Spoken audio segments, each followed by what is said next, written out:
ডাঙৰীয়াক যিখিনি এপইণ্টমেণ্ট দিছিলে কিছু ইলিগেল আছে, সেই ইলিগেলবিলাক কেঞ্চেল হ'ব, আকৌ আমি নতুন দিব। 16টা বিভাগ ডিচিসকলক কেইটামান বিভাগ চাব দিয়া হৈছিলে।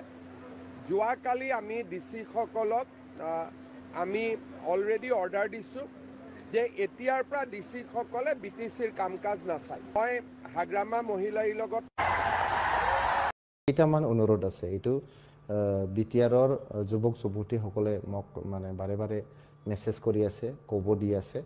এইটো হ'ল প্ৰায় 1100 যে টিচাৰ্ছ এলিজিবিলিটি টেষ্ট পাছ কৰা, টেট যে পাছ কৰিছে, টেট পাছ কৰা যে ব্যক্তিসকল আছে তেখেতসকলক অলৰেডি মানে এডভাৰটাইজমেণ্ট দিয়া গৈছে। কোড অফ কণ্ডাক্টটো ছাডেনলি অহাৰ কাৰণে এই প্ৰায় 1100 যে আমাৰ টিচাৰ্ছ এলিজিবিলিটি টেষ্টত মানে ইলিজিবল হোৱা যিখিনি আমাৰ BTRৰ যুৱক যুৱতীসকল আছে তেখেতসকলে যে চাকৰিটো পাব লাগে, এইটো কাইণ্ডলি আপোনালোকে 1 মাহৰ ভিতৰত এইটো দি দিয়ক। জাষ্ট এইটো মানে দিবহে লাগে। এইটো অলৰেডি মানে এপ্লাই কৰিছে, মানুহে এপ্লাই কৰি পেলাই স্ক্ৰুটিনি হৈ গৈছে, চিলেক্টো হৈ গৈছে। লাষ্ট মুহূৰ্তত মানে কোড অফ কণ্ডাক্ট অহাৰ 20 দিন 25 দিনমান আগত মানে এইটো এনাউন্সমেণ্টটো দিব লাগিছিলে আগৰ চৰকাৰে, দিব নোৱাৰিলে কিয়না যে national institute of open schooling যে NIOS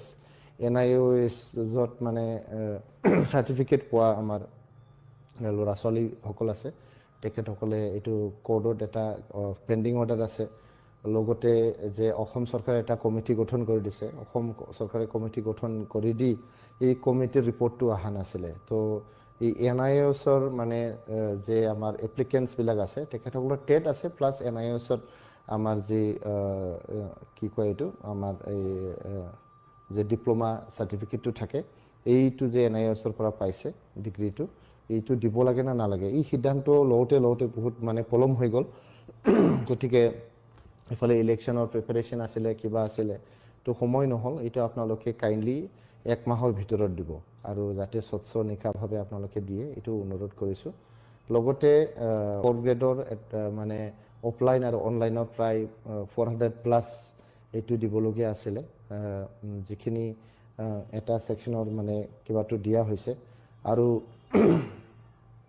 3rd গ্ৰেডৰ চাকৰিটো আছে, এইটো চব মানে কিবাই কৰা আছিলে, এডভাৰটাইজমেণ্ট দিয়া আছিলে, ইণ্টাৰভিউ হৈ গ'ল, ৰিটেন এক্সামৰ ৰিজাল্টো হৈ গ'ল।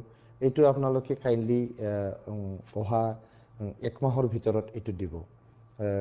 এইটো অনুৰোধ থাকিল যে আমাৰ 3rd গ্ৰেড 4th গ্ৰেড মিলি পেলাই দুইটা মিলি প্ৰায় অলমষ্ট 900 যে আমাৰ ভেকেঞ্চি আছিলে, প্ৰায় 900 যে ভেকেঞ্চি আছে, এই 900 ভেকেঞ্চিটো আপোনালোকে ফিল আপ কৰিলে আপোনালোকৰো ভাল হ'ব।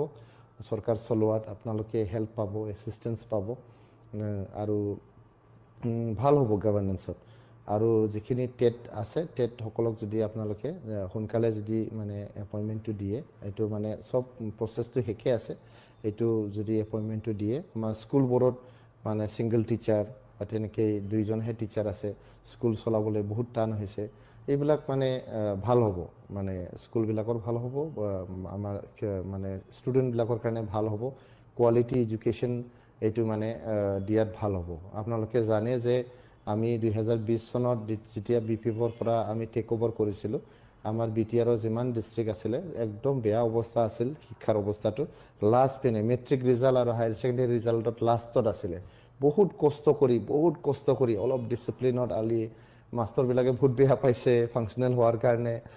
ডেইলি স্কুলত যাব লাগে, টাইমত যাব লাগে, মানে শেষলৈকে থাকিব লাগে, সদায় মানে ট্ৰেইনিং কিবা কিবি আমি মানে ভাল ইউনিভাৰ্চিটিবিলাকৰ লগত কানেক্ট কৰি পেলাই তেখেতসকলক best of the best training দি পেলাই আমাৰ IIT গুৱাহাটীৰ লগত, আমাৰ আজিম প্ৰেমজী ইউনিভাৰ্চিটিৰ লগত টাই আপ কৰি পেলাই টিচাৰ্ছ ট্ৰেইনিংটো কৰোৱা হৈছিল। সেইকাৰণে বহুত টিচাৰ্ছবিলাকে বেয়াও পাইছে আমাক যে কিয় ইমান আমাক মানে হাৰাশাস্তি দিব লাগে বুলি। হাৰাশাস্তি নহয় ছাৰসকল বাইদেউসকল, আমাৰ BTRৰ ভৱিষ্যতৰ কাৰণে, আপোনাৰ মোৰ ল'ৰা ছোৱালীৰ ভৱিষ্যতৰ কাৰণে এইটো কৰা হৈছিল। এইটো আপোনালোকে বেয়া পাব নালাগে, এইটো ভালৰ কাৰণে কৰা হৈছে। এই আপোনালোকে বহুত কষ্ট কৰাৰ কাৰণে চাব, চিৰাং ডিষ্ট্ৰিক্ট আজি 1 নম্বৰত আহি গ'ল, বাক্সা ডিষ্ট্ৰিক্ট হায়াৰ ছেকেণ্ডেৰীত 1 নম্বৰত আহি গ'ল অসমৰ ভিতৰত। এই ভাবিব নোৱাৰা কথা আছিলে।